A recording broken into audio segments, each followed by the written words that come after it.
শ্বশুরবাড়িতে মণিমালা, তুই কেমন আছিস? নতুন সংসার, ঘরকন্না, এখন তোর পছন্দ হয়েছে? আমাদের কথা এর মধ্যে ভুলে যাসনি তো? কখনো এ বাড়ির জন্য মন কেমন করে না? নাকি মাঝে মাঝে করে? আমরা চার ভাই আর কলরব মুখর বাড়িটি আজকাল কেমন স্তব্ধ হয়ে গেছি জানিস? এখন কেউ আর মাখি না সুগন্ধি তেল।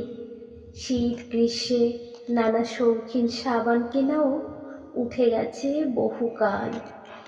চিরুনির দাঁতে আর জড়িয়ে থাকে না কারো দীর্ঘ চুল। শুধু হা করে তাকিয়ে থাকে ড্রেসিং টেবিল তোর শূন্য মুখ তুলে। মণিমালা, একদিন রাস্তা ভুলে চলে আয় না বাপের বাড়িতে। যদি দুটো বেলা থাকতে না পারিস, অন্তত একবার আমাদের চার ভাইকে ছুঁয়ে যা। পিছু থেকে এসে পিঠে চারটে কিল মেরে পালা। কি করে পালাবি?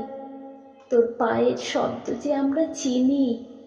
বাবা ঠিক ডেকে উঠবে, কে ওখানে? তখন চপ্পলে পায়ের পাতাটি তোর থমকে দাঁড়াবে না। জানিস রে, ইদানিং বাবা বড় একা হয়ে গেছে। কে আর দুবেলা বসে গল্প করবে, আঁচড়ে দেবে চুল? কে আর শাসন করবে মনির মতো ভালোবেসে? তোর সে কি কান্না মনে পড়ে মণিমালা? আমরা যেন দূর করে দিচ্ছি তোর আঁচলে কারোর খুঁট বেঁধে। একদিন বুঝেছিস নিশ্চয়ই, সেদিন আমরা কেন হাজার কাজের ছলে আড়ালে আড়ালে লুকিয়েছিলাম মুখ। নাকি সেই তীব্র অভিমান আজও পুষে রেখেছিস? ভেবেছিস আমাদের ক্লিব নিষ্ঠুরতা চতুর্গুণ তীক্ষ্ণ হয়ে ফিরে বুকে বাজুক বিধুক?